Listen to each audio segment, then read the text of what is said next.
Hey guys, a very warm welcome back to a brand new video of ours, where today we're going to be talking about a very interesting topic, which happens to be vascularity. So we're going to be talking about vascularity and how you can get more vascular by following a few simple tips that I have applied on myself as well as countless of my clients, and which are definitely more evidence and scientific based. If you are one of those people who really think that being vascular makes you look better, you are kind of attracted to that look, then I hope this video will help you out in some sort of way or the other. So without further delay, let's dive down straight into the crux of the matter.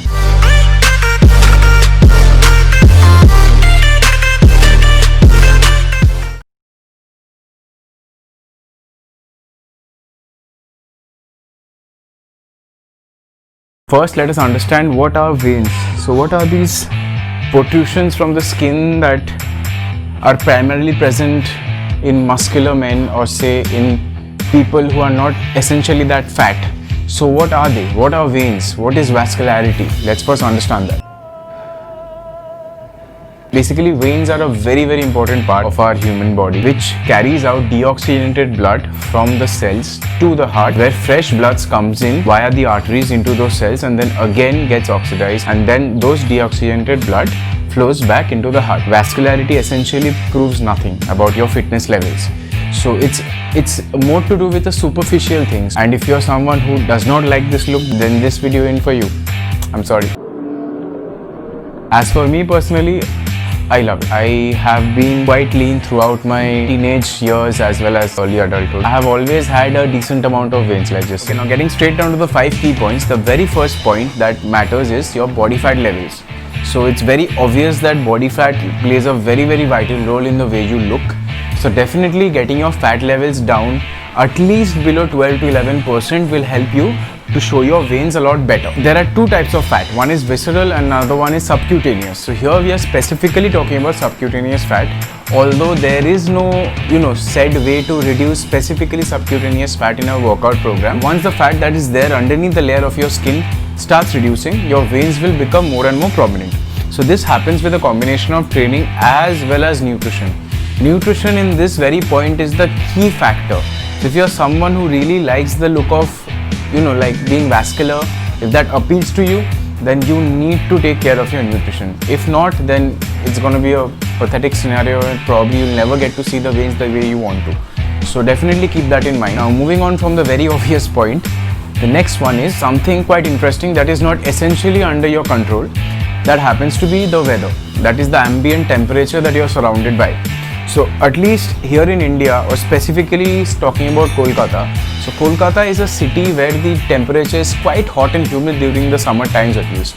So this enables your tissue temperature to be quite high, adequately high. The tissue temperature being high, you will notice that as soon as you start working out for a few minutes, you're going to start sweating. So that sweat essentially happens. Why? Because your body's thermodynamics comes into play. So the body tries to get rid of that excess heat in order to maintain homeostasis, which means essentially a balance between the outside temperature and your essential healthy core temperature. So if your core temperature rises, if your body temperature rises beyond a certain degree, definitely that can be harmful if it keeps on repeating itself. So in order to counter that, the body sweats. So that essentially means that our ambient temperature is high enough in order for us to look more vascular for the majority of the months in the year, at least here in Calcutta. However, this does not mean that you cannot get your waist to show during the winter months also. What I personally do is I do a lot of high repetition based movements during winters if you are chasing only the pump. Again, pump is not essentially equal to a good workout. I have made an entire video, I'll link it up here, you can go check it out. But again, if you're just, if you have a date coming up, or if you have something interesting coming up your way, like an occasion or wedding, you want to have that vascular look wherein you're all pumped, your arms bursting from your sleeves and all that. So in order for that to happen, you can do a high repetition based movement, which would get a lot of blood flowing into the muscles and also rise its tissue temperature. So instead of going heavy and going for 2 or 3 repetitions, high repetitions might help you in keeping your vascularity during the winter months. The third point that comes into play is your blood volume level.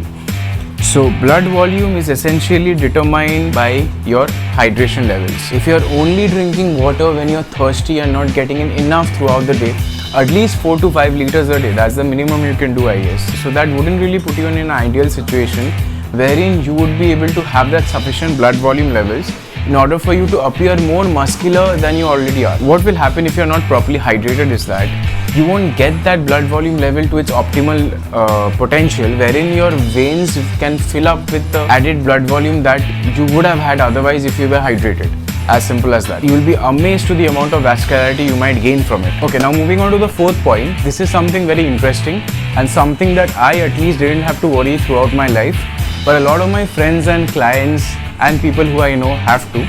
That is either trim or shave. So what I essentially mean by trim or shave is that if you're an individual who has a lot of body hair, obviously your veins are not going to be that prominent. It's going to be hidden under the layer of Anil Kapoor. My name is Lakhan. My name is Lakhan. Whatever. So moving on from there, you have to have a decently low amount of body hair in order for your veins to become prominent. As simple as that.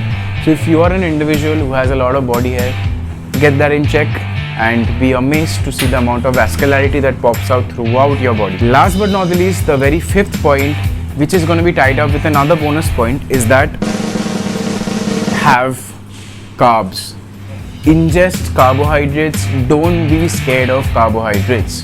So specifically in this case and even beyond this case, carbohydrates has a wide variety of role to play in your body. And I personally am a big endorser of carbohydrates. I see all these people getting into keto diets and low carb, low restricted diets. I really don't understand why. Like, why does carb get such a bad rap? Wherein it's proven by now that if you're an individual who's relatively active, if you're not that overweight, and even if you are overweight, you can easily have decent amount of carbs, get in your activity, know what you're doing with your diet and nutrition plan, and still lose weight, period. So now coming to the role that carbohydrates play in improving your vascularity is that if you're depleted of carbohydrates, your glycogen level slowly and steadily also starts depleting. So once your glycogen level starts depleting, your muscle cells cannot hold on to as much water that it used to. So essentially your muscle starts looking a bit flat, wherein if you have good amount of carbs in your system, if your glycogen is up there, loaded up, that helps you retain a considerable amount of water within the cells, which is going to make your muscles look a lot fuller. So I just wanted to give a bonus attachment to this video about a few interesting facts about your veins. So the human circulatory system can stretch up to 160,000 kilometers if you line up every blood vessel out there, capillaries, veins, arteries, end to end. So imagine the amount of complexity that there is in the circulatory system. And the next is, until the 17th century, the doctors had a completely wrong concept about the circulatory system. So you can see in this article here, so they refer to a very old theory back then, but with modern science developing and technology developing, they have, thank God, they have corrected their ways. So here comes a bonus tip for you. If you're someone who's already following the 5 steps that I just mentioned, and you are at a decent amount of level where you can see a few veins here and there, you guys can also take the help of a few over-the-counter supplements like L-arginine or any sort of vasodilators. So what these vasodilators does is that it increases the nitric oxide production in your body, which essentially dilates or increases the size of your veins. So what this does is it enables a lot more blood to flow out of those veins, giving it a more thicker and bigger look, and thus making you look more vascular. Vascularity. So having said that, guys, I really hope that this video helps you out in some sort of way or the other. And if it does, don't forget to share it with your friends and all those people who always wanted to get vascular but didn't know the guidelines as how they can become that. And if you found this content useful, don't forget to give us a thumbs up. And if you are new to this channel, don't forget to subscribe to us to stay tuned to a lot more interesting content coming your way. So having said that, guys, this is your coach Promit Shom signing off for the week. See you all again next week with another cool video.